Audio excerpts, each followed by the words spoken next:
पीले दांत वाली बहू। रंजना कभी ब्रश नहीं करती थी। उसे कितनी बार उसके माँ बाप ने डांटा, लेकिन उसका कोई असर उस पर होता ही नहीं था, जिस कारण से उसके दांत पीले पीले हो जाते हैं। शादी के बाद अरे बहू, वैसे तो तुझ में कोई कमी नहीं है, पर तेरे दांत इतने पीले कैसे हैं बेटा? कैसे मतलब? कोई सर्जरी थोड़ी ना कराई है। वो तो क्या नाम, मैं ब्रश नहीं करती थी तो पीले हो गए। अब क्या करूं? आप कहें तो लाल करवा लूं या फिर काले?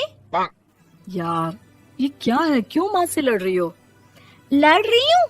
अरे मैं लड़ रही हूँ या ये बोल रही है कि दांत पीले हैं, पीले। अरे तपस्या थोड़ी ना की है इन्हें पीले करने के लिए। बकायदा ब्रश नहीं किया है 20 साल तक, तब जाकर। छी, कैसी बात कर रही हो? ये उस वक्त तो पीले नहीं थे जब हम लोग तुम्हें देखने आए थे।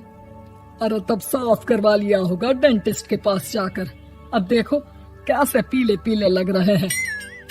रंजना सास की तरफ गुस्से से देखती है। फिर शुरू हो गई पीले पीले पीले।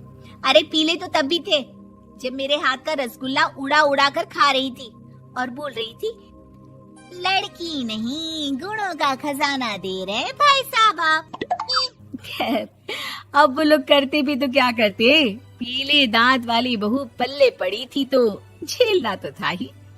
एक दिन कीर्तन में रंजना गाना गा रही थी। अरे कमला बहन, माँ का द्वार है, यहाँ तो सब शुद्ध होकर आते हैं, फिर अपनी बहू को ब्रश भी नहीं करवाती तुम। दूर से पीले पीले दांत भक्ति में बाधा उत्पन्न कर रहे हैं। अरे कोई 2 साल की बच्ची थोड़ी ना लेकर आई हूँ मैं बहू बनाकर। अच्छी खासी लड़की है, अरे कैसे करवाऊं ब्रश?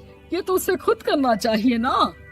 अब माँ बाप तो इसके जैसे तैसे निपटा दिए, ये नहीं सोचा कि सास कैसे संभालेगी। सास बहू को लेकर घर आ जाती है, लेकिन सोच लेती है कि अब इसे लेकर कहीं नहीं जाएगी। अगले रोज बहू कहती है, अरे क्या हो गया, मंदिर नहीं जाना क्या? कीर्तन का वक्त हो रहा है। मेरी मधुर वाणी से कान्हा जी जागते हैं और सोते हैं। आप तो जानती है ना उनकी भक्ति में कितना मन लगता है मेरा। वो क्या है ना, तबीयत ठीक नहीं लग रही है मेरी, आराम करूंगी मैं। तबीयत ठीक नहीं लग रही? अभी तो मिथुन के गाने पर नाच रही थी आप, और अब बोल रही है कि तबीयत ठीक नहीं लग रही। अरे भक्ति में मन लगा लो सासू माँ, ऊपर जाना है, क्या मुंह दिखाओगी आप? हाँ? सास को बहू की बात पर गुस्सा आ जाता है। मैं क्या मुंह दिखाऊंगी, इसकी चिंता तो ना कर, समझी? अपने मुंह की चिंता कर, जो ये पीले पीले दांत लेकर हर जगह पहुंच जाती है। पता है लोग कितना मजाक बनाते हैं। ना जी ना, मैं नहीं जाना कहीं तेरे साथ। तो ये बात है। कोई ना, मत जाओ, मैं अपने कमरे में ही बैठकर भक्ति कर लूंगी। ऊपर वाला दांत थोड़ी ना देखता है, मन देखता है, भावना देखता है। और अरे बस बस, तू सब कुछ दिखा, बस ये सफेद चमकदार दांत ना दिखाना किसी को, है? जा यहाँ से। बहू को सास की बात का कोई फर्क नहीं पड़ता, वो तो जैसी थी वैसी ही रह जाती है। सुबह नहाकर किचन में खाना बनाना, फिर खाना खाना, कीर्तन भजन करना और सो जाना।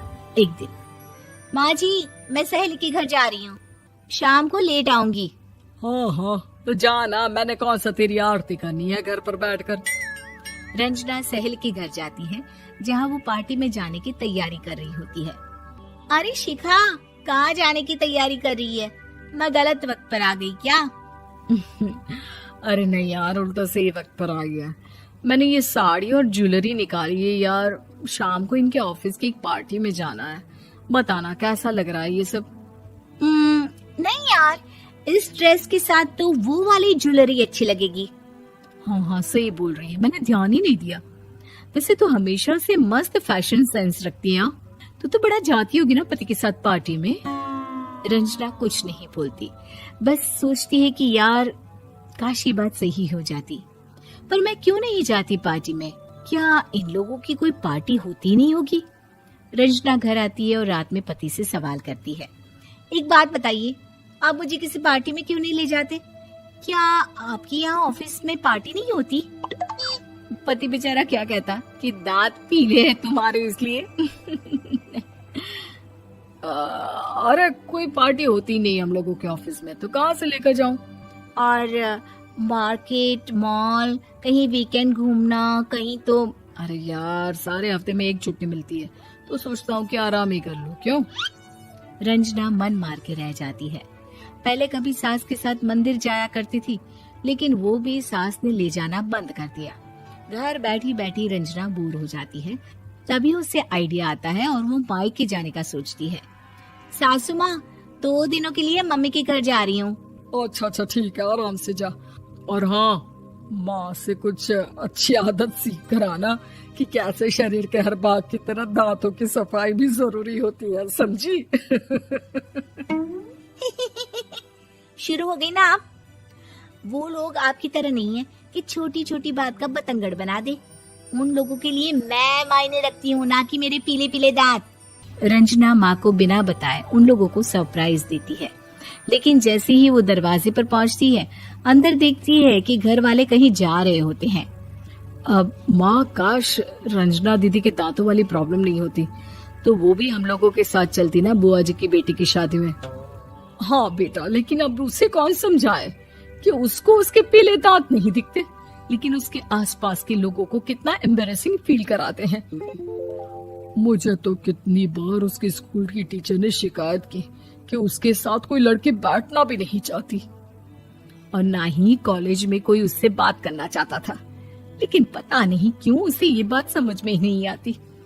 कोई कमी नहीं है उस लड़की में, बस यही कि दांत पीले हैं। वो तो भला हो जीजा जी और उनकी माँ का, जो दीदी को जैसी है वैसे ही रखा हुआ है। रंजना को अपने घर वालों की बात सुनकर बहुत दुख होता है।